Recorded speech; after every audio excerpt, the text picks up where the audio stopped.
Hi guys! For this video, may pasok ako today sa campus. Yes, Monday. And outfit check.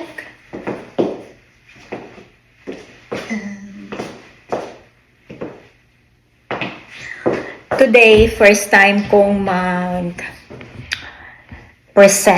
sa campus. Yes.